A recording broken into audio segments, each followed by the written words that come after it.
그 해부학이나 도형화는 안 하시는 게 좋아요. 기초 하시는 분들은. 요거는 정말 중급의 영역이에요. 그리고 도형화는 초급에서 중급으로 넘어가는 단계 있죠. 내가 초급인지 중급인지 헷갈린다. 그러면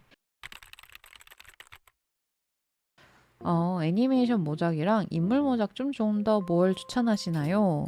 공부법에 대한 거 되게 많이 물어보시는데 공부법 얘기를 좀 그러면 해볼까요?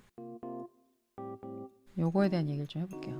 자, 인체 드로잉 공부법이라고 하면 되게 다양한 공부법이 있거든요. 일단 첫 번째로 크로키가 있겠죠. 그 다음에 모작이 있는데 아까 얘기해 주신 것처럼 모작에도 종류가 두 가지가 있죠.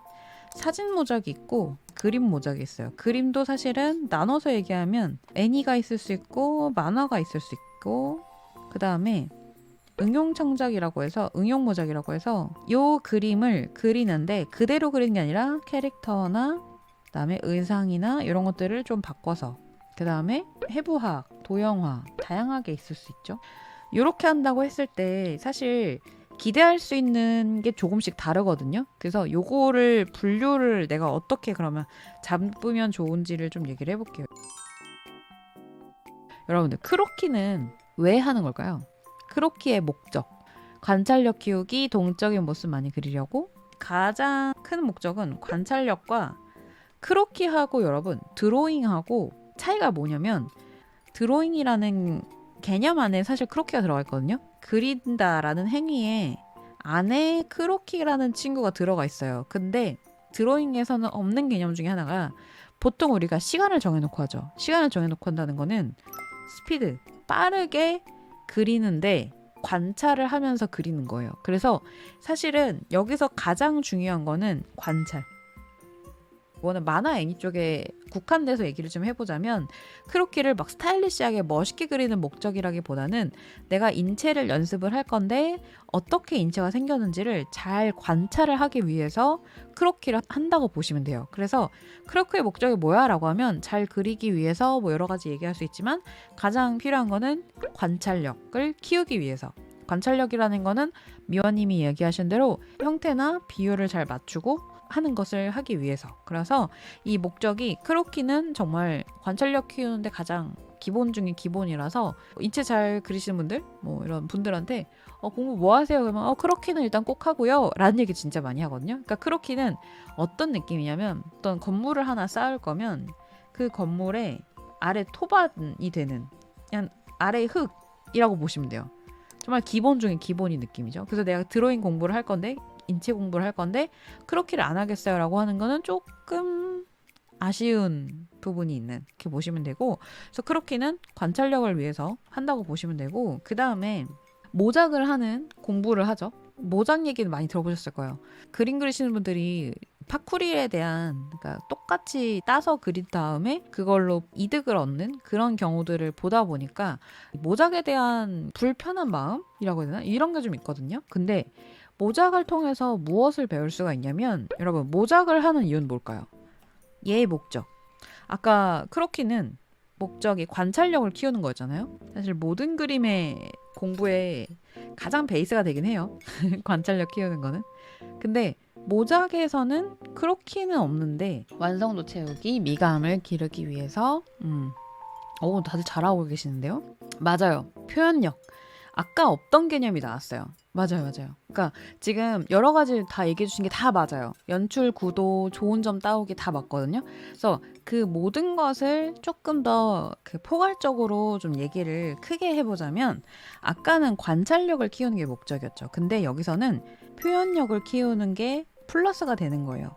이 표현력이라고 하는 거는 아까 여러분들이 다 얘기해 주신 것처럼 완성도를 어떻게 올렸을지 그 다음에 그림에서 갖고 있는 데포르메의 매력, 그 다음에 채색의 장점, 구도 등등등등등 여러 가지 연출 요소가 있는데 그 모든 요소들을 다 합했을 때 표현력이라고 말을 할 수가 있어요. 이 표현력을 이런 얘기를 드리면 이런 얘기를 해요. 그럼 모든 모작을 하나를 할 때도 다 의식하면서 해야 되는 거예요? 라고 하면 맞아요. 다 생각해야 돼요.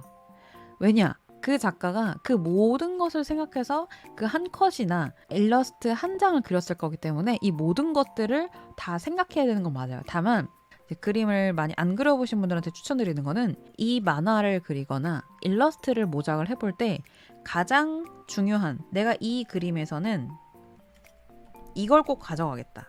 이 그림이나 사진을 모작하면서 땡땡땡은 꼭 얻어가겠다. 요런 목표를 좀 가지고 있으시면 좋아요. 이거 없이 그냥 하시면 하면서도 계속 길을 잃거든요. 그래서 요거 모작하실 때 가장 생각하셔야 되는 거는 내가 요거 모작하면서 이거는 꼭 얻어가야지, 이런 식으로. 내가 다른 거보다는 이번엔 데포르메에 한번 진짜 집중을 해봐야겠다. 눈 크기, 코의 형태 이런 것에 정말 집착하듯이, 이 약간의 코각도, 약간 예를 들면 코각도가, 코를 그렸는데 어떤 작가님이 코를 그렸는데 어떤 식으로 그리셨냐면 이렇게 하다가 아래는 점을 콕콕 찍었어요. 근데 어떤 분들은 여기를 일부러 그 선을 끊어서 쓰시는 분들이 있고, 위에서는 가늘게 그리는데 아래는 굵게 그려. 그러면 왜 이렇게 그렸을까? 요걸 생각하면서 그리는 거예요. 예를 들면 이쪽 코는 요 윗면은 얇게 그리는데 아래는 굵게 그렸다. 그러면 그림자를 약간 더 잡아주려고 이쪽 코 아래는 그림자가 지는 부분일 테니까 좀 선에서의 굵기의 느낌을 내주기 위해서 이런 식으로 해줬겠지? 이런 식으로 답은 알 수 없죠. 내가 작가님 붙잡고 빨리 답을 하세요 막 이럴 수 없잖아요. 그래서 답은 당연히 알 수 없지만 고민과 고민을 계속 하다 보면 이런 건가? 하고 조금 쌓여요. 그러면 그게 공부가 계속 쌓이다 보면 얼추 맞아요. 그래서 이런 식으로 모작을 하면서 우리가 가져갈 수 있는 건 표현력이다 라는 거를 알 수가 있어요. 전신을 내가 다 하겠어 라기보다는 내가 제일 부족한 게 머리카락 끄는 게 부족하다. 그럼 머리카락만 주고 장창 그리는 거예요. 내가 좋다고 생각하는 작가님들 거 가지고. 그래서 저는 피터레스트에 폴더가 하나 따로 있는데, 예를 들면 머리카락 그림책 이런 식으로 폴더를 따로 만들어놔요. 그러면 그 폴더에는 내가 예쁘다고 생각하는 머리카락을 묘사하는 방식들을 다 쫙 수집을 해봐요. 그러면 내가 머리카락을 이런 느낌을 표현을 하기를 원하는구나 라는 게 정답지가 좀 잡히는 거죠. 그러면 그 정답지를 생각을 하면서 내 캐릭터의 머리카락을 그릴 때도 정말 많이 들어요. 응용 모작으로 넘어가잖아요. 그러면 이 앞서 얘기했던 표현력에 뭐가 좀 더 추가가 될까요? 그림의 가장 기본은 관찰력과 표현력을 키우는 건데, 응용 모작을 하게 될 경우 뭐가 좋아질까요?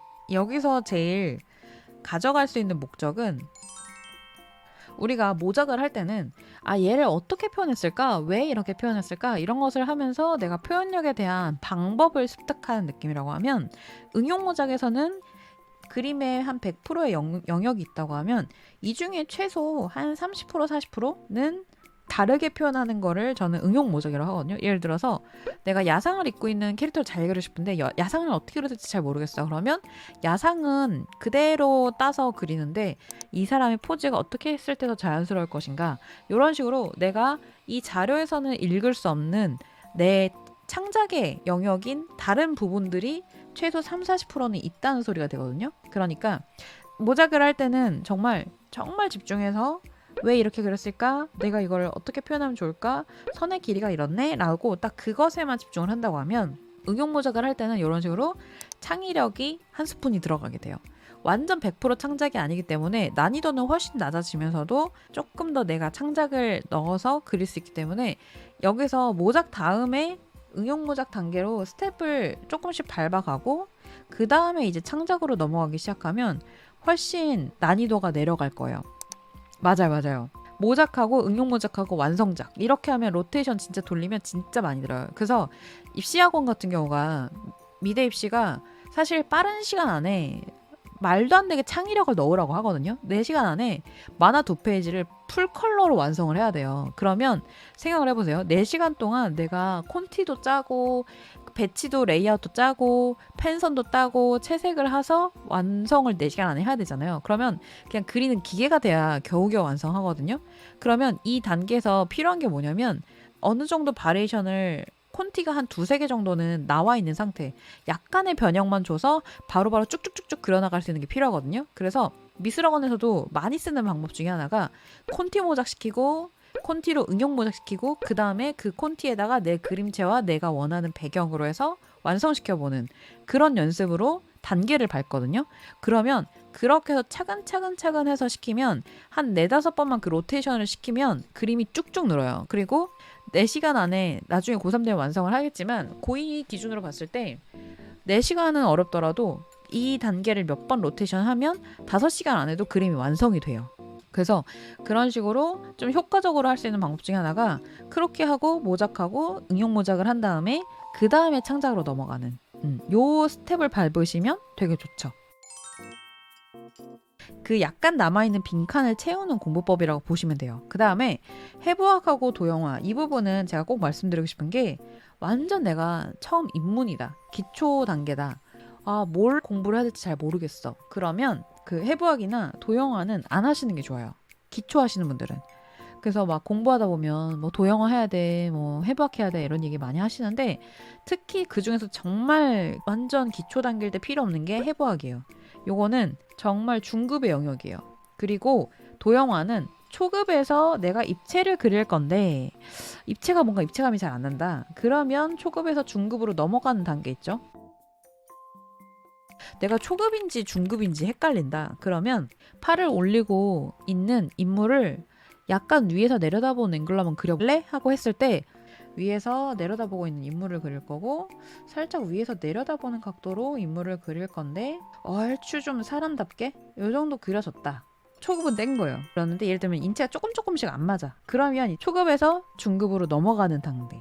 정답 소다팝. 미스터리 그 의상이 돼버렸네. 소다팝으로 그리면 이런 느낌이죠. 이런 무늬가 뭐 있었나? 아무튼 있었던 것 같은데 하늘색 백바지 같이 생긴 거. 그래서 막 예를 들면 이런 식으로 초급을 내가 어느 정도 뗐다는 거를 알게 됐다. 그러면 그 다음부터 이제 도형화를 먼저 해줘야 돼요. 그래서 도형화를 먼저 그 다음에 어느 정도 그렸는데 뭔가 팔이 그림을 그리다 보면 그런 타이밍이 와요. 예를 들면 근육을 합치고 내가 막 그렸어요. 내 이렇게 그리는 거야. 이렇게 블룩블룩해 그냥. 뭔가 어색하지 않아요 지금? 그러면 아 내가 근육에 대해서 모르는구나. 삼각근이 이렇게 3도 2도가 이렇게 볼록볼록하게 생기지 않았는데 약간 납작한 듯 이렇게 각진 느낌이 살짝 있어줘야 자연스러운데 그걸 잘 모르는구나. 그리고 흉통의 크기가 아무리 하이앵글이라 할지라도 요 정도 너비는 팔 굵기에 비해서 나와야 자연스럽구나. 이제 그런 식으로 만약에 셔츠가 약간 타이트한 핏이다. 그러면 근육이 좀 붙어서 여기 어떤 식으로 셔츠가 주름이 져야 되는지는 이 근육에 대한 이해가 돼야 그 다음에 이제 옷주름이나 이런 것들도 자연스럽게 나올 수가 있거든요. 그래서 이런 식으로 초급과 중급의 저는 가장 큰 차이가 앵글을 돌릴 수 있느냐. 조금 어색해도 괜찮아요. 조금 어색해도 오케이. 근데 내가 그린다고 했을 때 너무 엉망진창이 돼. 그러면 아직 초급 단계라고 보시면 돼요. 냅다 아 인체 내가 공부해야지 이러고 이제 중급의 영역에 있는 그림 그리면 갑자기 그게 그림 공부하기 싫어지고 내가 제일 못 그리는 사람 같고 이제 갑자기 자괴감에 빠질 수 있거든요. 그래서 내 능력 밖의 그림을 자꾸 너무 연습을 하시면 안 되고 내 영역에 맞는 그렇다고 또 내가 쉽게 그리는 것만 계속 반복하셔도 안 되겠죠. 그렇죠? 그래서 단계를 거친다고 하면 크로키는 그냥 메인 중에 메인. 그냥 정말 건물을 진다고 하면 바닥이라고 보시면 되고 그 위에 하나씩 차곡차곡 쌓아가는 느낌이라고 보면 여기가 이제 크로키가 있는 거고요. 그 다음에 요 위에다가 이제 쌓아주는 게 모작, 응용 모작, 도형화, 해부학. 인체 공부한다고 봤을 때 짝, 응용 창작, 도형화, 해부학 요런 단계. 그러다 많이 인체 드로잉 읽고 광명 찾았습니다. 인체 드로잉을 내가 공부를 하겠다 그러면 요런 순서로 하시면 됩니다. 안녕하세요, 만입니다. 오늘은 여러분들께 옷주름 연습하는 저만의 연습법을 알려드릴 거예요. 옷주름 관련 책을 봐도 그때뿐이고 내가 혼자 옷주름을 그려보면 옷이 뭔가 흐물흐물해 보이고 어색해 보였던 분들은 오늘 소개해드리는 옷주름 오답 노트라는 걸 꼭 활용해보세요. 제가 한동안 옷주름 그리는 것에서 한참 헤맬 때 옷주름 관련 책을 보면서 공부하고 그리고 또 오늘 소개해드리는 이 옷주름 오답 노트라는 걸 병행하면서 옷 그리는 게 정말 많이 좋아졌거든요. 그래서 여러분들께 소개를 해드릴 테니까 꼭 한번 시도해보셨으면 좋겠습니다. 준비물은 딱 자료 1개만 있으면 돼요. 자료를 먼저 10초 정도 관찰을 해주세요. 인물을 도형화시키듯 간단하게 입체를 머릿속에서 그리고 자료를 보면서 그리는 게 아니라 덮어놓고 옷과 주름을 어떻게 그려야 자연스러울지를 생각하면서 그려보는 거예요. 여러분 여기서 포인트는 대충 그리는 게 아니라 내가 오늘 이 그림이 오늘 그릴 수 있는 마치 마지막 그림이다 라는 생각으로 내가 아는 정보를 모두 끌어 모아서 그려줘야 됩니다. 옷을 그릴 때는 냅다 옷주름부터 그리시는 분들 있으시죠? 근데 그러면 그림이 조잡해지기가 쉬워요. 옷의 부피감, 실루엣을 먼저 크게 잡아주세요. 그리고 그 위에 옷주름을 그리는데요. 제가 한번 그리는 과정을 보여드릴게요. 팔을 구부렸으니까 여기에 옷주름이 좀 생길 것 같고, 그리고 소매를 접어 올렸기 때문에 접힌 쪽에 좀 구겨지는 주름이 생길 것 같고요. 그리고 가슴팍 아래로 셔츠 아래쪽에 배 쪽 밑으로 공간이 남을 테니까 여기도 좀 흐르는 주름이 좀 생기겠지 하는 생각들을 하면서 그려주고, 그리고 다리 한쪽을 좀 살짝 들어 올렸잖아요. 그래서 당겨지는 주름이 요 바깥쪽 방향으로 좀 생기지 않을까? 이런 식으로 내가 아는 것을 지식을 다 탈탈 털어서 쏟아 부어서 그려줍니다. 이 과정이 너무 어렵다 하시는 분들은 아마도 옷주름에 대한 기본 원리가 아예 안 잡혀 있는 분들일 거예요. 그래서 그런 분들은 기본 원리가 담긴 책을 보면서 그려보셔도 좋습니다. 이제 자료를 보면서 내가 놓친 부분이 뭐가 있는지 하나씩 체크를 해보는 거예요. 체크를 해봤더니 셔츠 단추를 살짝 풀었잖아요. 그러니까 깃 아래로 흐르는 주름이 좀 있어야 됐어요. 그리고 어깨 위치에서 팔꿈치가 있는 이 아래로 흐르는 옷주름이 있어야 되네요. 그리고 소매를 접은 위치에 좀 더 주름이 더 많이 생기는 것도 체크합니다. 그리고 어깨 위에서 가슴 아래로 남는 공간에 생기는 흐르는 주름이 살짝 보이죠. 그리고 넥타이가 중력에 의해서 아래로 툭 떨어지듯이 표현하는 거. 그리고 마지막으로 바지 주머니에 손을 넣었으니까 당겨지는 주름들이 생기는 것도 좀 놓친 것 같아요. 그래서 이런 식으로 쭉 위에서부터 훑어가듯이 체크를 하고 나면 이 놓친 것들 중에서 본인이 생각했을 때 가장 중요한 3가지 포인트를 정리를 해보는 거예요. 아, 이거는 내가 꼭 이해를 해야 되겠다 하는 딱 3개만 추리는 거죠. 쭉 봤을 때 첫 번째로 어깨 형태가 봉 형태에 가깝게 생겼기 때문에 봉제선에서 시작되는 옷주름이 흐르는 주름으로 생긴다는 거. 그리고 두 번째, 넥타이와 같은 소품에서도 중력이 느껴지도록 그려야 된다는 거. 세 번째로 동세에 따라서 생기는 옷주름을 꼭 표현을 하자. 그래서 이렇게 놓친 것들을 체크한 후에는 자료를 보면서 꼼꼼하게 그려가는 거예요. 그리고 완성한 뒤에는 자료를 보면서 꼼꼼히 그렸던 그림, 내가 알고 있던 모든 정보로 해서 그렸던 그림, 자료를 보면서 체크 포인트를 찾아낸 거, 이렇게 3장의 그림을 나란히 두고 보면서 한 번 더 눈으로도 검토를 해보는 거예요. 저희가 이 과정을 거치면서 무엇을 할 수 있냐면 책에서 익힌 내용들을 내 걸로 체화를 시키는 그런 과정이에요. 이 옷주름 오답노트라는 거는 원리를 이해한 거 플러스 그럼 그것을 내 그림에다 어떻게 녹일지, 이게 과정이 꼭 지켜져야 효과가 큰 공부법이에요. 그래서 옷주름 관련 참고자료를 꼭 같이 공부를 해주시는 게 좋은데, 어떤 내용이 좋은지 모르겠다 하시는 분들은 핀터레스트에서 옷주름 기본 자료를 검색을 해보시거나 혹은 마니의 인체 드로잉 책에서 184, 185페이지에 기본 옷주름의 4가지 종류가 담긴 내용도 참고해 주시면 좋을 것 같아요. 이렇게 알려드린 방법 꼭 해보시고 여러분만의 옷주름 공략법이 있다면 댓글로 또 남겨주세요. 그럼 우리는 다음 주 영상에서 만날게요. 안녕. 같은 자료지만 크로키를 이렇게나 다양하게 할 수 있죠. 그래서 좀 뼈아픈 얘기지만 크로키를 하면서 왜 뭐가 남지 않는다라고 느꼈냐? 왜냐면 생각하면서 그리지 않았기 때문에 그래요. 어떤 관찰을 하는지에 대한 생각을 많이 안 해보면 눈은 봤고 손 따라 그렸지만 남는 게 없는 거죠. 학원을 다닐 때마다 그때 기초가 부족하다는 평을 좀 많이 받으셨고, 모작은 괜찮은데 창작이 조금 부족하다는 생각이 계속 든다. 크로키가 해도 잘 안 늘고 자료 없이는 인물을 좀 그리는 게 어렵고 잘 안 느는 느낌이라서 점점 정체되는 느낌이고 답답하셔서 넣어주신 것 같아요. 목표와 집중할 지점에 세팅이 안 돼 있다고 느꼈어요. 원래는 이제 그릴 때 목표라는 거는 제일 큰 목표는 뭘까요?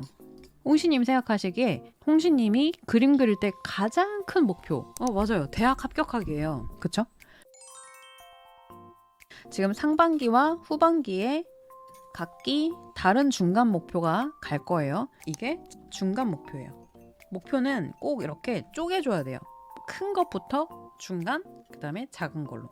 그러면 지금 크로키를 하기는 하는데 그림이 정말 안 는다고 하시잖아요. 지금 하시는 공부가 대체로 크로키와 모작이거든요. 자, 우리 요 왼편에 있는 요 사진의 자료를 크로키를 할 거예요. 어떻게 시작하세요? 크로키의 과정을 한번 설명을 해주세요. 어떻게 하고 계신지. 기울기 잡아보고 뼈대 잡고 그래요. 딱 크로키를 하기로 했어요. 그러면 딱 자료 켜놓고 무슨 생각하세요? 관찰하면서 최대한 그려봐요. 이게 잘못된 거예요. 홍시님이 크로키를 하는 이유와 목적과 생각을 안 하고 그리잖아요. 그러니까 그림을 통해서 얻어갈 수 있는 게 별로 없는 거예요. 우리가 예를 들면 대화를 할 때도 그렇잖아요. 홍시님이 뭔가 예를 들어서 어떤 한 사람이랑 대화를 할 거예요. 홍시님이고 그 다음에 어떤 새로운 어떤 A라는 인물을 만날 거예요. 근데 이 사람과 만약에 지인 정도 관계만 가지고 싶어요. 그러면 스몰 토크만 하겠죠. 오늘 날씨가 되게 덥네요. 뭐 이런 되게 평범한 얘기만 하면 되겠죠. 근데 만약에 이 목적이 지인이 아니라 친구가 되고 싶다든지 아니면 더 깊게 넘어가서 이 사람과 나 너무 잘 맞을 것 같아서 만약에 내가 연인까지 가고 싶다.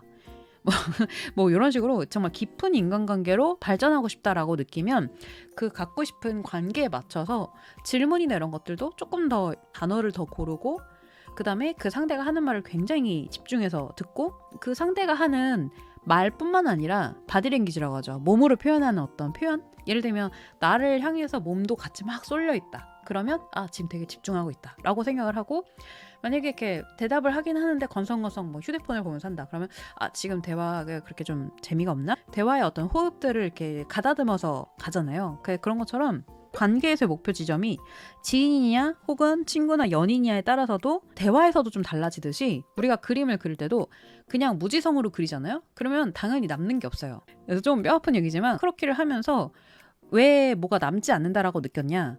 왜냐면 생각하면서 그리지 않았기 때문에 그래요.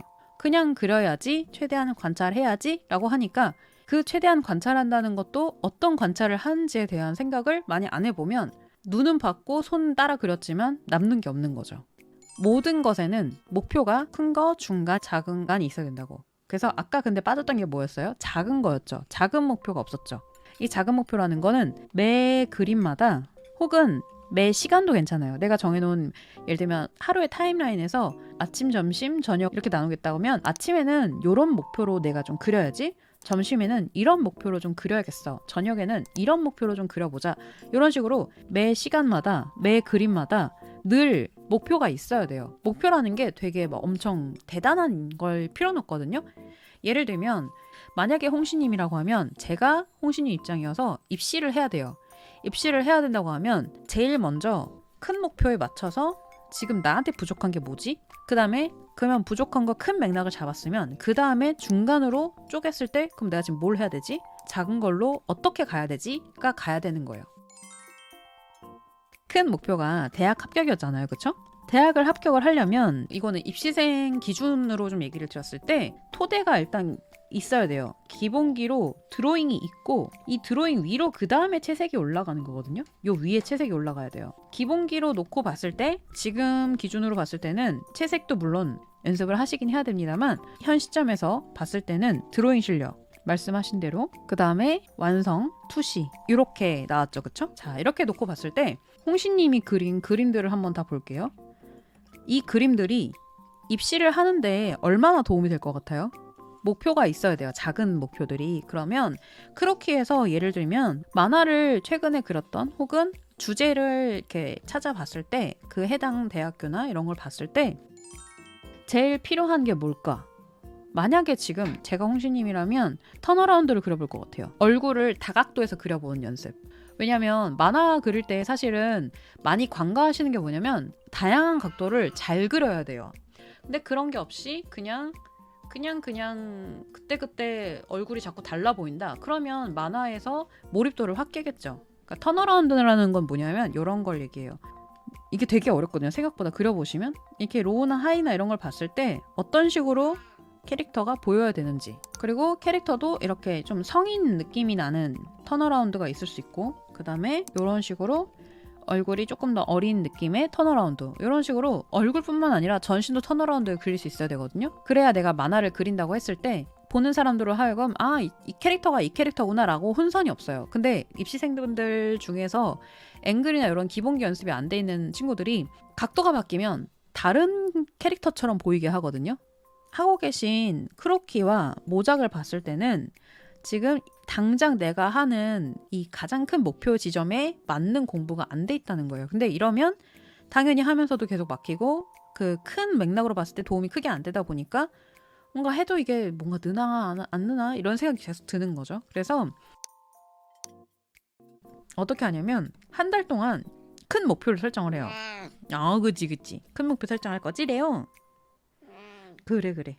앵글별로 좀 돌리기를 할 건데 얼굴 좀 연습과 그 다음에 전신의 실루엣을 좀 연습을 해야겠다. 두 번째 달에는 연출면에서 내가 미디움샷은 무조건 잘 그릴 수 있게 해야겠다. 이제 이런 식으로 미디움샷 정복, 그 다음에 세 번째 달 풀샷이나 롱샷 정복하기, 주로 모작, 그 다음에 응용창작 이렇게 가야겠다. 이런 식으로 조금 설정을 하셔야 되거든요. 근데 지금 말씀하시는 거 들어보면 이런 설정이 전혀 없어요. 그러다 보면 하기는 하는데 이게 어떤 결과치나 이런 것들 내지 못하다 보니까 그럼 계속 힘이 빠지게 되는 거죠. 그래서 달마다 혹은 주마다로 좀 정하고 그 다음에 그럼 그거를 좀 잘하려면 내가 뭘 연습해야 되지? 라고 해보는 거예요. 그러면 이거를 아예 안 해보면 처음엔 되게 막막하거든요. 근데 학원에서 주로 듣는 피드백이 있을 거 아니에요. 그러면 선생님이 얘기해 주신 피드백을 토대로 나 이게 조금 안 되는 것 같네? 그러면은 내가 그 공부를 하려면 이런 걸 좀 하는 게 좋을까? 크로키도 예를 들면 선생님이 좀 정확하게 그리는 정확도가 떨어진다 라고 하시면 정확도를 높이려고 하면 내가 만약에 10분을 크로키를 했는데 10분으로도 정확도가 좀 부족하다. 그러면 10분을 타이머를 재서 한번 일단 끝내보고 사진을 찍은 다음에 다시 거기다가 5분만 더 그려보자. 그러고서 비포 애프터를 한번 보면서 어떤 부분이 좀 더 좋아지는지, 그럼 5분을 투자할 가치가 있는지 없는지를 고민을 한번 해보고 이걸 투자를 하니까 나은 것 같아. 그러면 그 다음엔 15분을 해본다든지 이런 식으로 크로키를 하는 목표가 있어야 돼요. 예를 들면 목표 설정을 어떻게 하냐에 따라서도 크로키를 할 수 있는 설정하는 내용이 달라질 수 있어요. 이 크로키 자료를 하나를 가지고 예를 들면 어떤 사람은 그 포스 드로잉이라고 해서 좀 동세를 잘 못 잡는 것 같아. 그러면 이렇게도 그릴 수 있겠죠. 내가 입체에 대한 이해가 너무 떨어지는 것 같아. 어디가 윗면이고 어디가 옆면인지를 몰라서 좀 매번 그릴 때마다 너무 헤매. 그래서 크로키를 할 때부터 좀 도형화를 해봐야겠다. 근데 내가 도형화를 냅다 하기에는 좀 실력이 좀 아직 안 되는 것 같아. 그러면 그냥 처음에는 크로키 하듯이 맨 처음에는 그냥 정말 쉽게 그냥 해도 돼요. 이렇게 그냥 이렇게 비례나 이런 것만 잡아놓고 모르겠다. 일단 요만큼만 일단 그려보자 하고 일단 그려요. 그냥 정말 초보가 할 수 있는 최대한으로 그냥 그리는 거예요. 그냥 이렇게 그린 다음에 그 다음에 이제 한번 도형으로 쪼개볼까? 근데 도형화로 쪼개려면 일단 얘가 어느 정도 하이앵글인지 로우앵글인지 봐야겠죠. 그러면 지면을 놓고 봤을 때 이 손과 얘가 높이가 다를까요? 같겠죠? 근데도 불구하고 발도 그렇고 얘네도 그렇고 다 거리가 어마어마하죠. 근데 얘를 바닥에 그러면 선을 한번 그어보는 거예요. 이런 식으로. 그러면 한 요 정도 되겠지? 다리를 골반을 엄청나게 틀고 있는 게 아닌 이상 요 정도 느낌이 될 것 같네. 그러면 요렇게 해서 먼저 잡아놓고 그러면 이제 요 다음에 이제 비로소 도형화를 들어가는 거죠. 도형화 한번 해볼게요. 얼굴은 지금 보면 여기 각도나 이런 걸 봤을 때 요 정도 각도죠. 그러면 요거를 토대로 면을 한번 먼저 어떻게 잡냐면 눈 기준 귀를 잡아요. 그 다음에 여기서 네모판을 만들어 봐요. 그리고 나서 여기서 이렇게 면을 위아래로 올리듯이 가면 얘가 머리가 되겠죠? 일단 머리부터 한번 잡아볼게요. 보이는 대로. 그러면 머리 잡아놓고 어깨가 지금 어깨 돌아간 단면이 이렇게 어깨 끈 위에 보이는 면적을 봤을 때 대략 요 정도겠거니 처음 그릴 때 도형화 때 하면서 내가 완벽하게 해야 되는데 왜 이렇게 완벽하게 못하지라는 생각을 버리세요. 원래 도형화는 어렵습니다. 그 다음에 골반 먼저 잡아봅시다. 골반 라인은 어떻게 파악을 할 수 있냐? 여기 지금 벨트 라인 따라서 가면 돼요. 벨트 라인 따라서 가보면 이렇게 가죠. 이런 식으로. 그러고 나서 원기둥으로 다리 잡고 원기둥으로 다리 잡고 이제 초보이신 분들한테 이런 거 알려드리면 제가 초보인데 이런 걸 어떻게 해요? 라고 하는데 결국 하긴 하셔야 돼요. 특히 입시생이시라고 하면 만화 그릴 때 이런 입체 그린 연습이 아예 안 돼 있으면 결국은 하이앵글 로잉글을 아예 못 그리게 되고 그럼 연출에서 구멍이 생기죠. 그러면 구멍이 생기는 만큼 좋은 연출을 할 수가 없어져요. 그렇기 때문에 결국은 하긴 해야 돼요. 그래서 좀 빨리 하냐 늦게 하냐 차이고 나중에 하긴 해야 됩니다. 그래서 지금 당장 하시라는 건 아닌데 이런 식으로 목적에 따라서 다르게 할 수 있다는 말씀을 좀 드리려고 지금 보여드리고 있어요. 자, 이런 식으로 같은 자료지만 크로키를 이렇게나 다양하게 할 수 있죠. 내가 이 그림을 통해서 무엇을 얻을 것인가? 내가 동세가 좀 부족하다. 그러면 이런 그림 그려볼 것이고 체감에 대한 이해가 너무 안 돼 있어. 그러면 이 도형화를 해보겠죠. 이런 식으로 이 그림을 통해서 무엇을 얻을 건지에 따라서 조건과 내용 이런 것들이 계속 바뀔 거예요.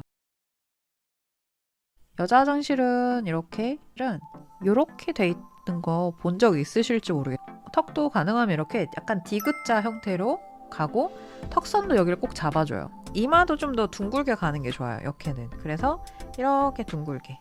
여기는 V라인으로 가고 턱선을 잡지 않아요.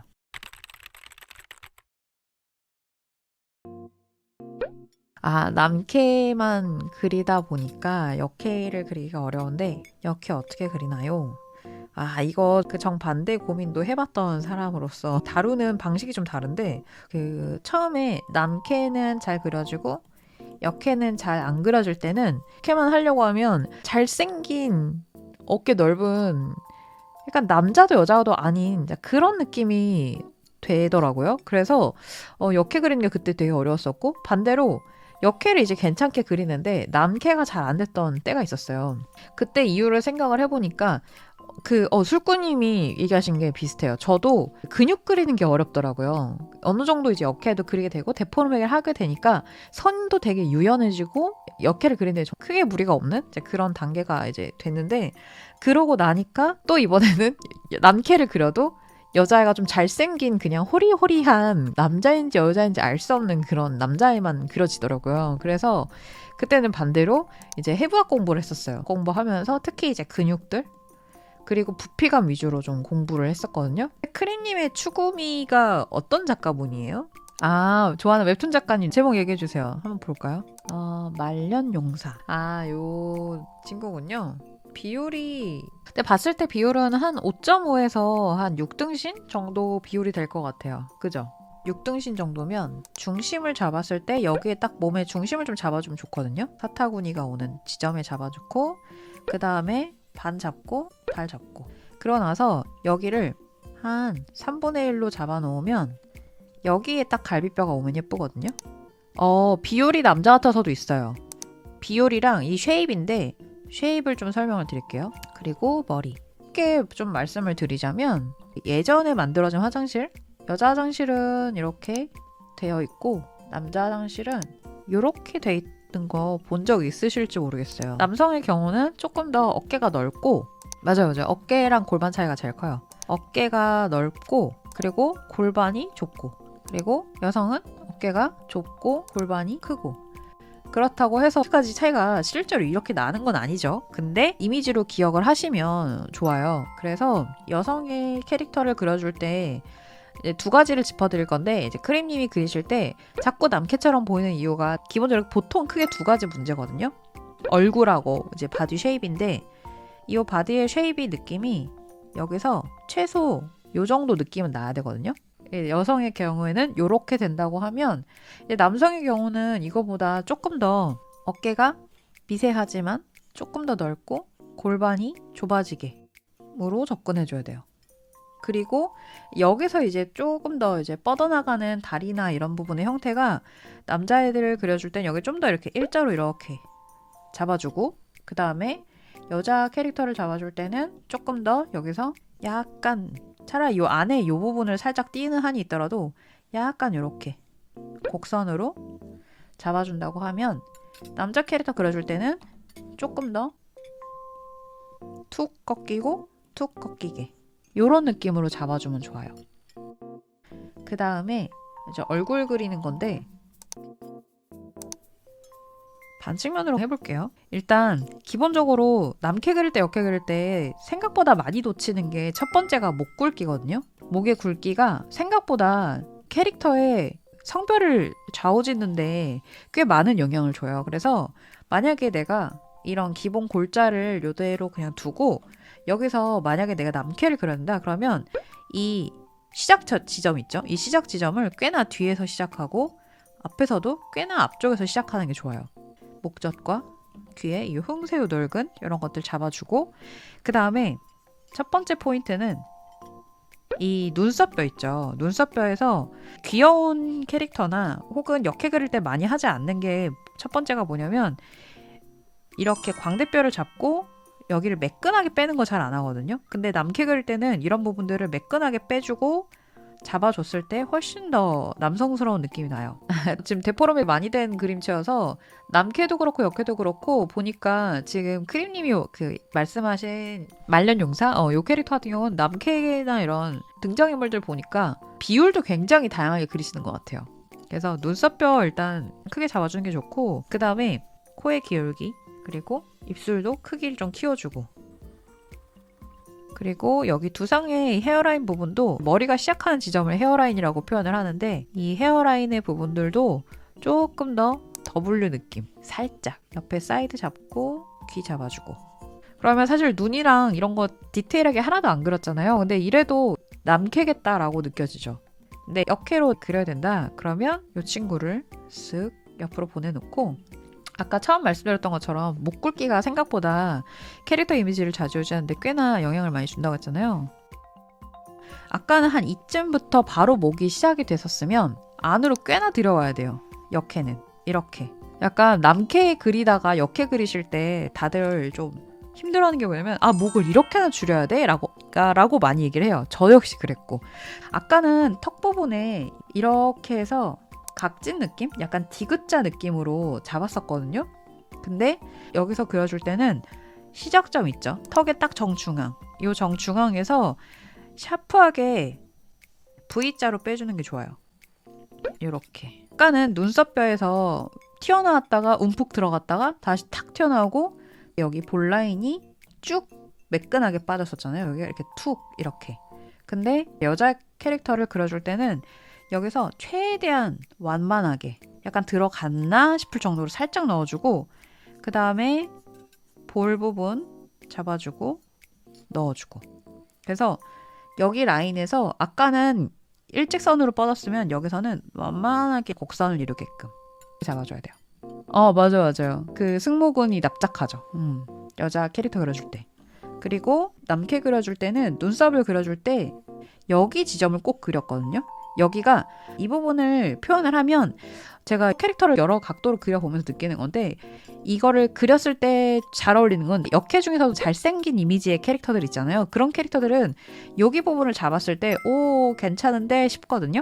근데 대부분의 여자 캐릭터를 그려줄 때는 이 부분을 생략을 하는 게 좋아요. 그래서 어디서 잡아주냐? 그냥 여기서만 잡아주면 돼요. 이렇게. 맞아요. 딱딱한 느낌, 여자 캐릭터는 좀 말랑한 느낌. 그리고 입도 살짝 작게 잡아주면 좋아요.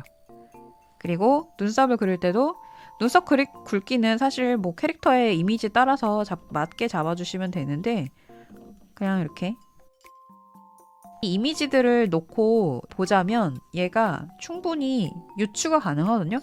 코 라인이 이렇게 해서 이렇게 가겠다가 보여요. 굳이 다 그려주지 않는 거죠. 왜냐하면 여기에 느낌이 각진 느낌이 들지 않게 하기 위해서. 여기를 그려도 되긴 해요. 근데 저는 안 그렸을 때 훨씬 더 메리트가 있는 것 같아요. 이런 식으로 잡아주면 확실히 역캐 느낌이 나죠. 목 더 가늘어도 되겠다 싶어서 좀 더 줄여줄게요. 그리고 귀도 살짝 작게. 그리고 또 포인트 하나는 여기를 안 잡아요. 저는 이런 귀여운 이미지 캐릭터 잡아줄 때는 그쵸. 데포르메 같은 경우 점 하나 찍거나 명암으로만 처리하기도 하더라고요. 맞아요. 그래서 이런 식으로 그려주면 확실히 역캐 느낌이 좀 도드라지죠. 그냥 이목구비 안 그렸는데도 이렇게 봤을 때 느낌이 나잖아요. 그래서 이렇게 한번 일단 그려보시는 거 추천. 기왕 여기까지 그렸으니까 얼굴 마저 그려볼까요?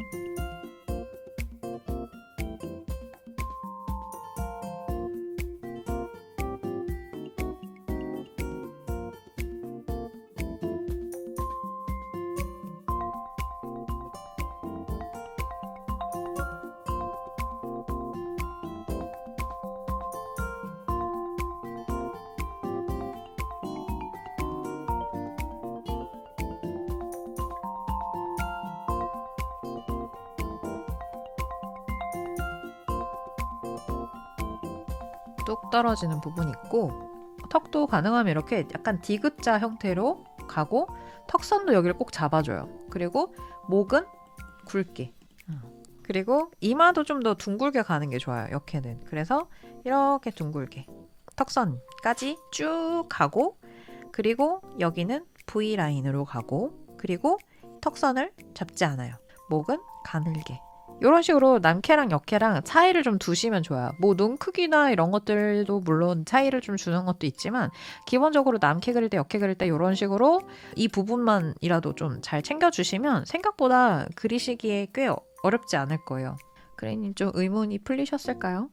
역캐를 각지게 그렸었어요. 이번에 그러면 답을 좀 알게 되셨네요. 이번에 한번 그 파악해본 부분들 토대로 연습 한번 해보시면 좋을 것 같아요. 이게 그리고 또 이제 들었을 때 맞아 이렇게 하면 되는구나 하고 아는 거에서 끝나지 말고 꼭 내 걸로 만드는 시간들이 있어줘야 그게 완벽히 내 거가 되는 거니까 파악하신 부분들 꼭 다음에 연습하실 때 의식하면서 한번 해보세요.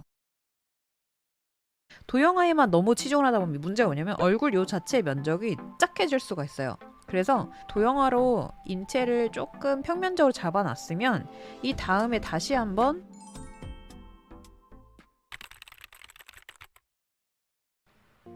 사실 마니쌤이 쓰신 책이랑 저번에 영상 중에 얼굴 각도별 그리기 45도 영상 봤거든요. 근데 제가 안 보고 그려보니까 안 되더라고요. 그래서 어떻게 안 됐는지 사진을 좀 보내드려도 될까요? 메일 잘 받았고요. 제가 의도한 거는 오른쪽 위인데 항상 그리면 애매한 각도가 나와서 어려워요 라고 하셨거든요. 박스도 사실 투시 적당히 맞춰주면 되고요. 투시는 정말 누누이 제가 저희 반 친구들한테도 얘기하지만 뭘 다 재고 막 하려고 하면 끝이 없어요. 그냥 감이에요, 감. 어느 정도 이론적인 것만 빠삭하게 해서 예를 들어 여기 선이 쭉 이동을 했을 때 저 어딘가 화지 바깥으로는 모이기만 하게끔만 하면 되는 거예요. 얘네들이 갑자기 너무 여기서 투시가 이렇게 선이 뻗어서 투시가 틀리지만 않게끔만 그렇게 하시면 돼요. 그래서 잡아놓고 아까 희망하셨던 요 각도 느낌이 요 정도에 좀 더 가까운 것 같아요. 헤어라인 잡고 그 다음에 중앙 잡아주고 3분의 1, 3분의 1 잡아놓고 그 다음에 귀가 여기 지점에 오겠죠? 그래서 이렇게 잡아놓고 나면 그 다음에 이제 중앙, 코 이런 식으로 잡아주시면 됩니다. 그래서 어깨도 이제 티셔츠 라인도 잡는다고 하면 이런 식으로 잡을 수 있겠죠. 근데 이렇게만 일단 잡아놓고 나면 여기서 지금 어색한 게 뭐냐면 사실은 얼굴은 옆에서 봤을 때 이렇게 입체적이잖아요. 이렇게 왔다 갔다 위로 갔다가 내려갔다가 또 얼굴 면적도 약간 올라갔다가 내려갔다가 이런 높낮이가 있거든요. 근데 도형화에만 너무 치중을 하다 보면 문제가 뭐냐면 얼굴 요 자체의 면적이 납작해질 수가 있어요. 그래서 어느 정도 이렇게 도형화로 인체를 평면적으로 잡아놨으면 이 다음에 다시 한번 잡아보시는 게 좋아요. 전 돌려서 할게요. 조금 여기서 이제 여러분의 그림체 좋아하는 취향대로 이제 잡아보는 거죠. 이 과정이 약간 굳이 이렇게까지 해야 되나 싶을 수는 있거든요. 근데 이거를 연습을 하고 안 하고에 따라서 훨씬 입체에 대한 이해가 많이 달라져요. 그리고 코도 사실 좀 더 앞으로 나오는 게 자연스럽겠죠, 이렇게. 그리고 코도 약간 이렇게 귀엽게 그리는 스타일 같은 경우는 코 라인을 굳이 막 여기를 막 코 막 잡아서 막 이렇게까지 그릴 필요는 없거든요. 그러니까 적당히 아름다운 각도를 찾아주면 돼요. 이런 식으로. 그래서 계속 다듬으면서 어떻게 해야 하면 내 그림이 좀 더 매력있게 보일까? 이렇게 계속 시도를 수정하면서 해보는 거죠. 잠깐만요. 눈이 조금 올라간 느낌이네요. 원래는 조금 올라가게 바꿔봅시다. 눈썹도 좀 짙은 느낌인 것 같아요. 그죠? 하도 맞추기 어려서 실사로 그려야 되나 계속 그 생각해서요. 근데 이거는 데포르메가 결국 내 취향이면 그 취향대로 계속 맞춰서 그린 연습을 하셔야 돼요. 하면 돼요. 계속 하다 보면 늘어요. 티저를 좀 세게 그리는 편이에요. 그럼 그 느낌 살려서 그리시면 되죠. 그리실 때도. 원하는 느낌을 계속 만들어 가시면 돼요. 괜찮아요. 초반부터 잘 나올 수 없어요. 그러니까 이게 유튜브의 순기능이자 약간 안 좋은 기능 중에 하나가 너무 쓱쓱쓱 그리는 그림들을 우리가 너무 많이 보게 된다는 점이거든요. 수정하고 그리고 막 다듬어 보고 삽질도 했다가 그림 다 완성했다가 폐기하고 그런 순간들이 분명히 있으실 거거든요. 왜냐면 단숨에 잘 나올 수는 없기 때문에 모든 게 그렇지만 근데 유튜브나 이런 SNS 이런 애들은 가장 하이라이트 순간만 남겨놓잖아요. 내가 제일 잘 된 순간. 그러다 보니까 다들 한 번에 막 완벽하게 하는 것 같지만 다들 이런 과정 거치고 삽질 거치고 그런 생각이 좀 저는 개인적으로 있어서 그러면 요 각도인데 조금 더 아이 레벨인 각도로 한번 그려봅시다. 요 친구의 아이 레벨 사실 아이레벨일 때는 박스를 따서 가는 게 조금 불필요하긴 하거든요. 근데 그냥 가보죠. 반반인 요 상태로 가봅시다.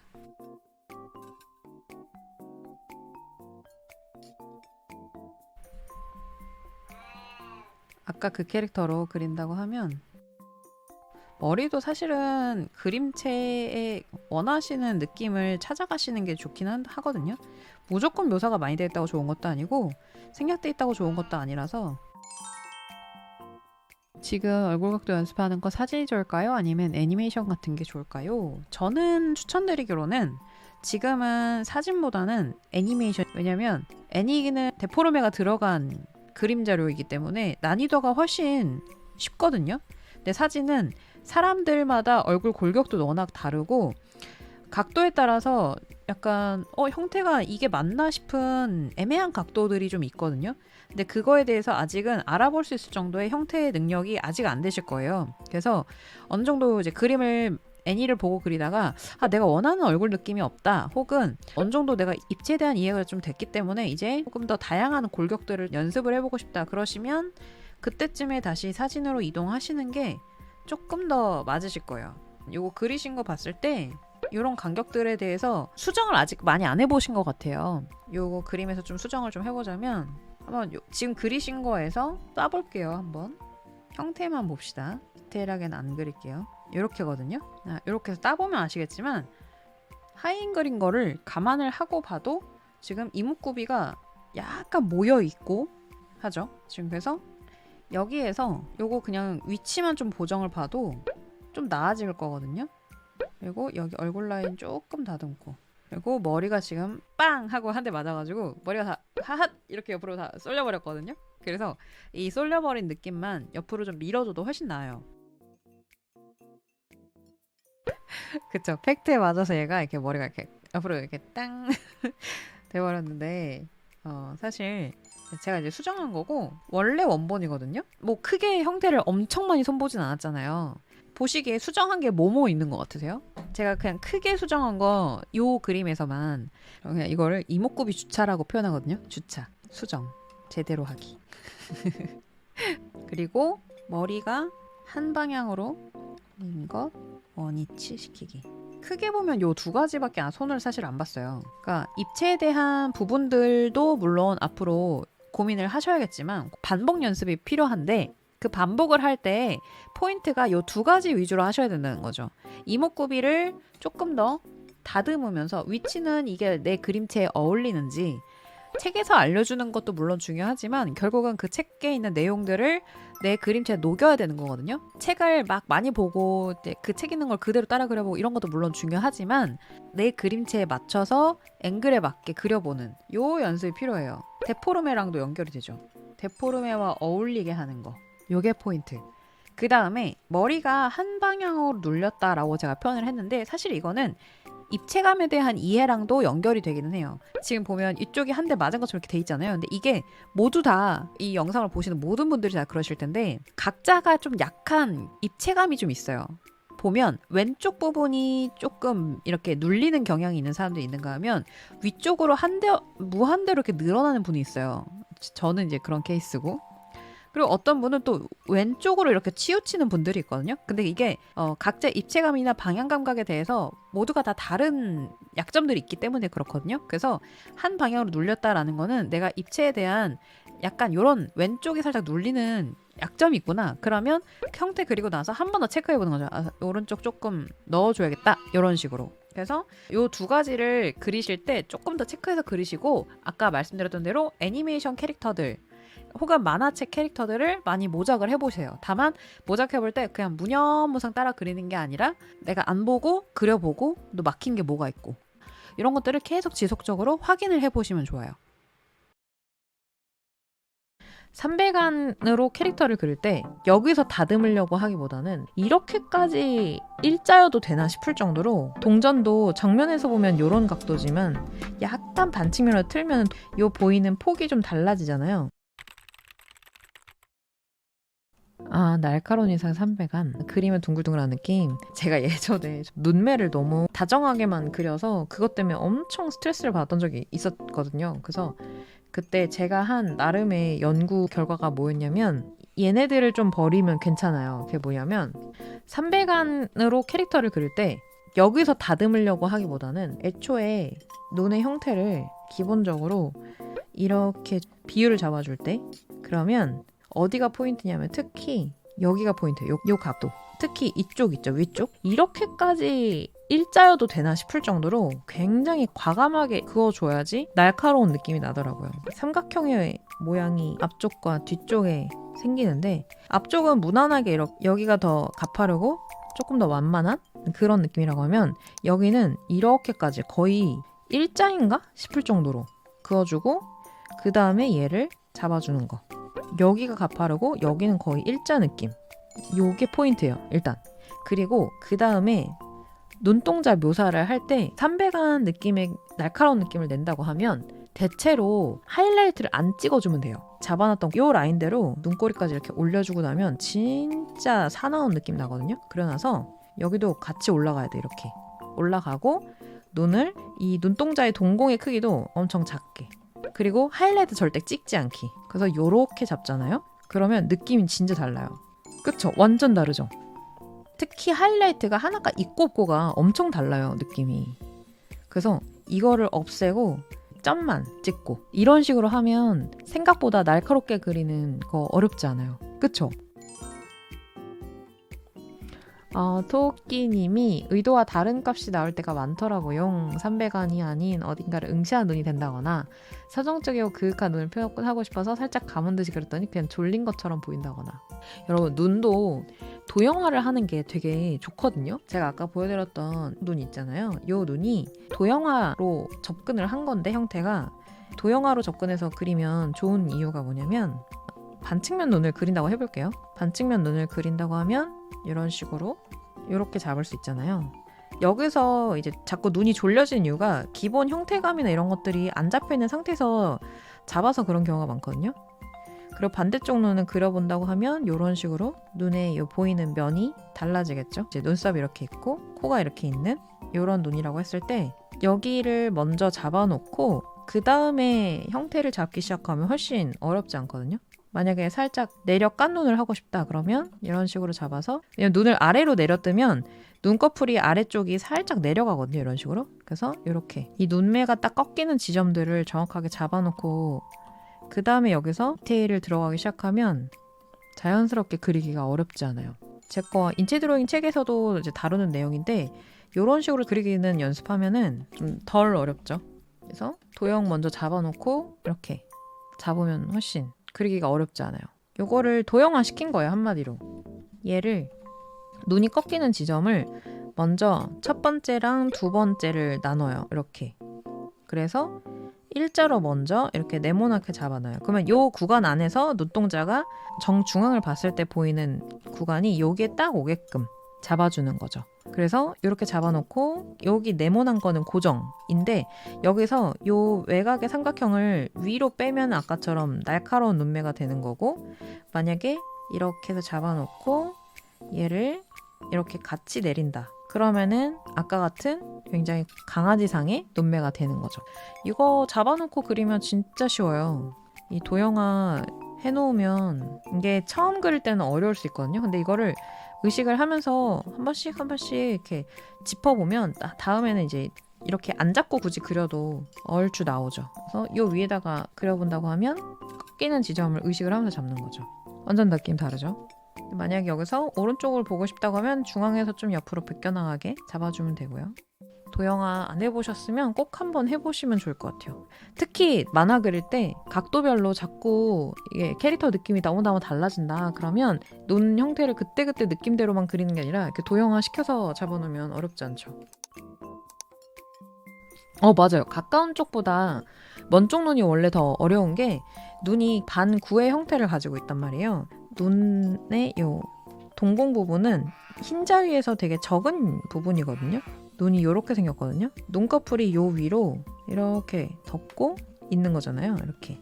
그래서 기본적으로 입체감이 이렇게 표면이 이렇게 이루어져 있거든요. 그래서 이 면적들을 이렇게 라인을 잡아보면 이런 식으로 입체의 형태가 이렇게 잡히거든요. 그러다 보니까 얘를 다양한 각도에서 본다고 했을 때 이게 특히나 보는 각도가 이쪽 각도라고 하면 반측면 눈이 이렇게 아마 보일 텐데, 그죠? 근데 반대쪽 눈은 여기에 첫 번째 면적 있죠? 여기에 면적. 보는 각도에서 훨씬 더 많이 보이는 각도가 되고, 첫 번째 이 삼각형이, 그 다음에 네모난 요 형태 있죠? 요 형태가 이쪽으로 갈수록 투시의 영향으로 살짝 더 면적이 좁게 보이고, 왜냐면 여기가 다 이렇게 곡선으로 흐르고 있기 때문에.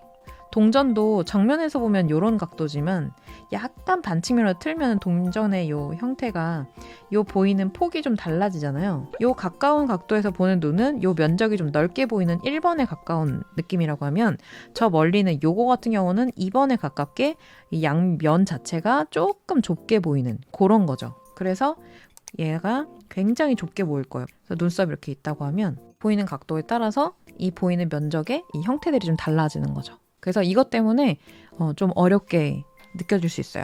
요렇게 갔다가 여기는 급격하게 꺾이는 요런 형태가 되는 거죠. 여기가. 네네. 얼굴 눈 도형화라는 게 있어요. 그쵸. 더 잘 그릴 수 있죠. 잘생긴 얼굴을 더 잘 그릴 수 있죠. 여러분 안녕하세요. 만입니다. 오늘은 손 그리는 방법 1탄 영상인데요. 작법서를 아무리 봐도 막상 포즈를 취한 손을 그리려고 하면 잘 안 되는 분들을 위한 영상입니다. 손의 기본 비례는 얼추 잡을 수 있는데 막상 그렸을 때 어딘가 좀 뻣뻣하거나 어색하다 느낀 적이 좀 있으실 거예요. 오늘은 자주 틀리는 3가지 포인트를 짚어보고 손등에 보이는 반측면 손, 그리고 손바닥에 보이는 반측면 손을 그리는 과정도 보여드릴 거고요. 알기 쉽게 설명해 드릴 테니까 영상 보시기 전에 구독과 좋아요, 알람 설정 눌러주세요. 먼저 여러분, 손을 바로 그리기 전에 손을 잘 그리고 싶으면 이렇게 해라 라는 내용 중에 본인 손을 참고해라 라는 말 정말 많이 들어보셨을 거예요. 근데 슬프게도 여러분, 이게 모두에게 해당되는 말은 아닙니다. 여기 이렇게 3개의 손이 있는데요. 왼쪽부터 한번 보자면 1번은 뼈보다는 살이 좀 도드라지는 편이에요. 명화에서 자주 볼 수 있는 그런 손 형태죠. 그리고 2번째는 뼈도 잘 도드라지지 않고 살도 거의 없는 편에 속하는 손이에요. 3번째는 뼈와 살 모두 도드라지는 편이에요. 1번과 2번 손은 그대로 그리시면 좀 어색하게 그려줄 수 있어요. 왜냐하면 1번은 그대로 그렸을 때 불가사리 혹은 고무장갑처럼 뼈대가 잘 안 느껴져서 물컹물컹한 느낌이 들기가 쉽고, 2번째 손은 남성 캐릭터나 좀 다부진 손을 그려야 될 때 조금 연약해 보일 가능성이 높아요. 그래서 1번이나 2번 손을 가지신 분들은 이 손 형태를 그대로 그리시기보다는 입체감이나 전체 실루엣 위주로 참고하시고 꼭 응용하는 과정을 거치시는 게 좋아요. 그리고 반대로 또 3번 손의 경우에는 기본적인 입체감과 이 뼈대를 참고하기는 굉장히 좋지만, 여기서 만약에 여성 캐릭터라든지 아기 손처럼 좀 부드럽고 유연한 손을 그릴 때는 뼈대 위치만 체크하고 거기서 조금씩 형태를 좀 다듬어서 하시는 게 좋습니다. 오늘 이렇게 3가지 손을 먼저 알아봤고요. 참고로 제 손은 이 중에서 3번째 손에 가깝게 생겼어요. 그래서 뼈와 근육이 모두 도드라지는 편이라 오늘 사진 참고 자료는 모두 제 손을 활용하겠습니다. 오늘 설명드릴 내용은 크게 3가지 포인트로 설명을 드릴 거예요. 첫 번째는 손등을 그릴 때와 손바닥을 그릴 때 우리가 놓치기 쉬운 각기 다른 포인트에 대해서 알아볼 거고요. 2번째는 반측면 손을 그릴 때 손가락의 입체감을 정확하게 표현하는 게 굉장히 어렵거든요. 근본적인 해결법에 대해서 알아볼 거고, 3번째는 엄지의 다양한 변형을 이해할 거예요. 이따가 영상에서 말씀드리겠지만 운동신경이 좋은 그런 친구예요. 그래서 굉장히 움직임이 활발하거든요. 그래서 이 친구를 그릴 때는 다른 손가락과 다른 방법으로 접근하시는 게 좋아요. 손등을 그릴 때 포인트는 바로 뼈대입니다. 손뼈가 요 주먹을 쥐었을 때 튀어나온 요 부분 있죠. 요 부분을 기점으로 손목으로 쭉 한번 이어보잖아요. 그럼 뼈가 이렇게 손목으로 모이는 형태가 돼요. 그래서 마치 우리가 부채를 쭉 펼쳤을 때 모양처럼 이렇게 손뼈가 뻗어나가는 형태가 됩니다. 손목을 기준으로 이렇게 부채꼴로 퍼져나가듯이 그려줘야 자연스러워요. 그래서 초보분들이 놓치시는 것 중에 하나가 손등에서 손뼈를 이렇게 일직선으로 그리시는 분들이 간혹 계세요. 근데 이렇게 그리면 안 되고 앞서 보여드렸던 것처럼 모이게 그려줘야 자연스럽습니다. 그리고 손바닥을 그릴 때 많이 틀리는 부분이 손가락을 구부렸을 때 손바닥을 굉장히 빳빳하게 그린다는 거예요. 여러분 지금 손을 들어서 지금 화면에서 보이는 것처럼 이렇게 오른쪽 손처럼 한번 기역자로 접어서 보시겠어요? 그러면 손가락이 시작되는 지점과 접히는 지점이 다른 거 보이시나요? 손가락을 굽히는 동작이 되면 보통은 손 주름이 시작되는 이 부분 있죠? 이 부분에서 접혀지는 경우가 많아요. 그래서 이렇게 그래서 손가락을 굽혔다면 손가락 주름이 생기는 지점까지 손가락 단면이 보이는 형태가 돼요. 손가락을 이렇게 뻗고 있다가 손가락을 만약에 구부렸다 그러면 점점 내려오면서 손가락이 이렇게 접혔을 때 생긴 요 주름의 지점까지 손가락 끝이 내려오는 경우가 많아요. 그래서 손가락을 굽힌 동작을 그릴 때는 꼭 손가락이 뻗어나오는 부분에 요 단면 부분을 꼭 간략하게라도 그려주는 게 좋습니다. 손등과 손바닥에 각기 다른 포인트를 생각하면서 그려주는 게 중요해요. 그리고 두 번째는 정말 많이 놓치는 부분인데요. 손가락에 두께가 있다 보니 이런 식으로 반측면 각도로 손을 봤을 때 앞에 보이는 요 손가락 있죠? 요 손가락 다음에 뒤에 있는 손가락들을 그릴 때 가려지는 이 앞에 있는 손가락 때문에 가려지는 요 부분 있죠? 가려지는 요 부분. 여기는 지금 삼각형 형태로 많이들 보이는데 이렇게 가려지는 부분들을 생각하지 않고 그리면 나는 분명히 반측면의 각도의 손을 그렸는데 정면인 듯 반측면인 듯 한 그런 이상한 애매한 형태의 손 형태가 됩니다. 그리고 이 손을 만약에 정면에서 보잖아요. 그러면 마치 개구리처럼 손가락 사이가 굉장히 찢어져 있는 그런 손이 되겠죠. 그래서 손가락의 시작점을 꼭 동그랗게 표시를 하고 손가락의 형태를 그리고 그 다음 손가락으로 스텝 바이 스텝으로 천천히 손가락을 그려가시는 게 좋아요. 우리 캐릭터들의 손가락을 아프게 하지 않는 걸로. 세 번째는 엄지손가락의 다양한 변형인데요. 자, 여기 이렇게 두 개의 사진을 보시면 엄지손가락을 쫙 폈을 때와 완전히 굽혔을 때 이렇게 두 개의 사진이 있는데 보시는 것처럼 엄지는 개별 플레이를 굉장히 잘하는 친구예요. 그래서 사람으로 치면 운동신경이 굉장히 좋은 사람인 거죠. 그래서 가동 범위가 정말 넓어요. 그래서 엄지를 그릴 때 우리가 엄지손가락 딱 했을 때 떠올리는 이 부분만 생각해서 그리지 않고 손바닥에 있는 손금 부분부터 쭉 다 엄지로 생각하고 그리면 좋아요. 가동 범위가 좋은 친구니까 신경 좀 써준다라는 생각하면서 그리는 거죠. 그리고 엄지손가락을 쭉 편 모양을 한번 보잖아요. 이 친구를 보면 알겠지만 양은 추전자의 주둥이 부분이 생각나지 않으세요? 엄지가 달라지는 손 포즈에 따라서 생긴 게 계속 변하는 것처럼 느껴지는데 엄지손가락을 그릴 때 가장 포인트는 손바닥 부분에 보이는 요 엄지 부분과 손가락 부분의 요 선 형태가 조금 낯설고 좀 어렵게 느껴진다는 점이거든요.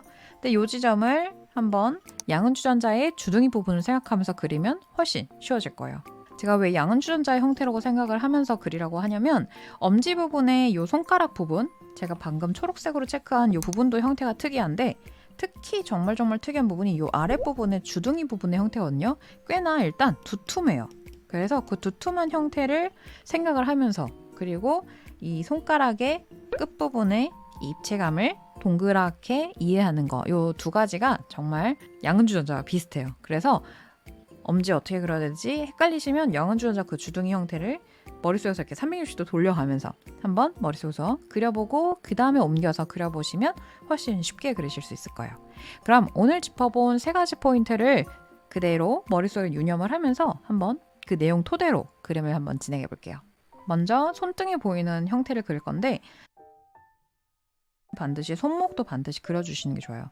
한번 움푹 들어갔다가 외곽의 큰 형태 쉐입을 먼저 잡아주고 그 다음에 엄지를 양은 주전자 아까 얘기했던 거 기억나시죠? 이렇게 주둥이 부분 그리고 올라가는 부분 손가락을 특히나 위로 이렇게 가만히 들고 있을 때는 정말 양은 주전자 형태와 비슷해요. 그래서 이렇게 기본 실루엣 먼저 잡아주세요. 만약에 이것부터 하는 것도 어렵다 그러면 최대한 직선을 길게 뻗었을 때 이을 수 있는 선까지 최대치로 이어보는 거예요. 이렇게 그러면 그 형태대로 한번 그려볼게요. 더 쉽게 한번 해볼게요. 첫 번째 한번 뻗었고 뻗었고 조금 갔다가 길게 갔다가 그 다음에 살짝 올라갔다가 조금 그 다음에 직선으로 툭 툭 이렇게 이런 식으로 먼저 잡아주고 그 다음에 여기서부터 이제 손등 부분 아까 얘기했던 것처럼 뼈가 오는 지점은 이렇게 부채꼴로 퍼지는 형태가 된댔죠. 뼈 부분 잡아주고 거기서 이제 저는 대체로 중지부터 잡아주는 걸 좋아해요. 중지부터 잡아주고 그 다음에 살짝 겹쳐지게 아까 얘기했던 요 부분 있죠. 삼각고래 형태 여기도 접혀져서 생기는 요 지점들 이런 것들 챙기면서 여기도 앞부분에 손가락에 가려지는 부분을 잡아주고 여기도 앞손가락에 가려지는 부분 잡아주고 그래서 손가락 두께가 온전하게 보이는 요 엄지 부분을 제외하고는 조금씩 뒤로 갈수록 가늘어지는 게 보이시죠? 손가락이 실제로 가늘어지는 게 아니라 가려지는 면적 때문에 가늘어지는 거예요. 그래서 이런 식으로 먼저 손가락의 기본 큰 틀 잡아놓고요. 오퍼시티를 낮춰서 들어갑니다. 그래서 손 그릴 때 어느 정도 이렇게 가이드 잡아놓고 그 다음에 들어가는데 여기서 또 하나 포인트는 아까 부채꼴 얘기했잖아요. 여기 가운데 요 지점에 부분도 부채꼴로 퍼지지만 모든 손가락이 다 부채꼴로 퍼질 거예요. 손 마디 부분이 다 부채꼴로 이렇게 퍼질 거예요. 그래서 요건 역시 불투명도 좀 낮춰놓을게요. 요거를 하고 그리느냐 안 하고 그리느냐에 따라서 손가락의 입체감이 정말 달라질 수 있어요. 그리고 이제 잡아놨으니까 외곽부터 실루엣부터 잡아주는데 손등 그리고 나서 손목까지 그냥 일자로 이으시는 분들이 있어요. 그런데 대체로는 3번 살짝 꺾여서 올라갔다가 내려갑니다. 그래서 이 부분을 꼭 체크를 해주세요. 그리고 여기는 그냥 툭 그려주시면 돼요. 그리고 손뼈 부분 아까 얘기했던 양은 주전자 주둥이 부분 생각하면서 그리고 보통 그리고 엄지손가락은 이 뼈가 시작하는 지점과 첫 번째 손가락 마디에 딱 중앙쯤에서 보통 엄지손가락이 와요. 그래서 엄지손가락 위치가 애매하다. 이게 맞나? 하고 고민이 되시면 요 검지손가락의 딱 절반의 위치에 엄지 끝이 오게끔 그려줍니다. 그래서 엄지는 다른 손가락과 다르게 뼈 마디가 한 번, 두 번. 여기는 한 번, 두 번, 세 번 꺾이잖아요. 엄지는 한 번, 두 번 꺾인다고 보시면 돼요. 뼈 마디가 다른 손가락은 3개인데 엄지는 개별 플레이를 좋아한다고 했잖아요. 얘는 혼자 다르게 노는 걸 좋아해요. 그래서 뼈도 2개만 있어요. 그래서 잡아서 그려주고 이제 쭉 그냥 그려줄게요. 손톱도 손의 방향에 맞춰서 그려줍니다. 이렇게 그려주면 완성이 됩니다. 이제 손바닥이 보이는 부분을 그려줘야겠죠? 자, 이 사진으로 넘어올게요. 앞서 그렸던 거와 동일한 방법으로 그릴 거예요. 만약에 이렇게 접근하는 것도 어려우시다. 그러면 더 단순하게 이렇게 도형으로 체크하셔도 돼요. 그래서 비례를 먼저 옮겨놓고 거기다가 또 손목 이어주고 그래서 이렇게 먼저 잡아놓고 그 다음에 여기 보이는 면적의 너비들을 쪼개주듯이 가도 괜찮아요. 이제 그러고 나서 들어가는 방법이 있습니다. 이 영상은 완전 초급보다는 초급은 약간 뗀 분들이 많이 보실 것 같아서 아까 봤던 대로 최대한 직선을 길게 끊어서 가되 조금 더 쪼개서 쉐입을 잡아줄게요. 그리고 나서 자 여기서 아까 얘기했던 부분 있죠. 손가락이 시작되는 지점. 여기가 요 정도에서 시작했으면 여기는 손가락을 많이 구부렸기 때문에 이렇게 단면이 여기는 일직선에 가깝게 손가락 단면이 보이죠. 그걸 어디서 볼 수 있냐면 손가락 주름의 이 부분을 보면 알 수 있어요. 그런데 여기 손가락의 부분을 보시면 주름 부분이 약간 돌아가는 거 보이죠. 손톱의 형태도 조금씩 돌아가는 거 보이고요. 그래서 이런 것들을 토대로 무엇을 유추할 수 있냐면 검지 부분에서는 이렇게 일직선에 가까웠던 이 손가락 단면 부분이 이쪽으로 이렇게 넘어올수록 손가락을 구부리니까 자연스럽게 이 단면들이 이렇게 이런 형태로 된다는 걸 알 수 있어요. 그래서 이것들을 토대로 다시 잡아본다면 중지 부분은 그냥 다른 손가락 그리듯이 쭉 이어서 그려주면 되는데 다른 부분들은 여기서 돌아가는 단면들 그리고 여기도 돌아가는 단면, 여기도 돌아가는 단면을 생각을 해주세요. 그리고 나서 아까 잡았던 쉐입 있죠? 돌아가는 단면, 돌아가는 단면.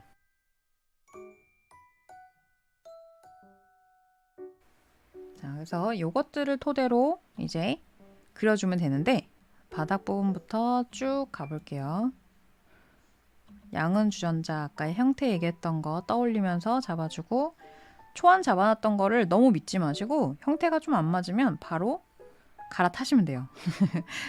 우리가 버스를 잘못했다고 생각해 보세요. 그러면 버스 잘못하는데 그냥 잘못한 대로 가지 뭐. 왜냐면 그냥 그렇게 하기로 했으니까 라고 자포자기 하기보다는 잘못 탔구나. 그럼 뭘로 갈아타야 되지? 하고 내려서 다시 다른 버스를 검색을 하지 않겠어요. 그쵸? 근데 초보에서 조금 기초를 떼신 분들이 많이 하시는 실수가 뭐냐면 잘못된 길로 들어섰다는 게 느낌이 와요. 근데 이걸 고치려면 다시 내가 했던 것들을 지우고 다시 관찰을 해야 되고 그러다 보니까 이쯤이면 된 것 같은데 라고 스스로를 속이는 거예요. 근데 그러고 나서 완성을 하면 기껏 고생을 했는데 얻어가는 것이 굉장히 많이 떨어지겠죠.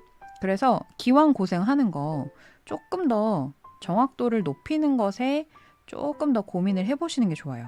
그래서 어느 정도 내가 비례 잡는 것도 다 되고 어느 정도는 알아볼 수 있게 스케치를 할 수 있다. 그러면 거기서부터는 이제 어떻게 해야 좀 더 형태를 단단하게 잡아줄 수 있을지 그런 부분들을 고민을 하면서 그려주시는 게 좋아요. 이렇게 그려줄 수 있습니다.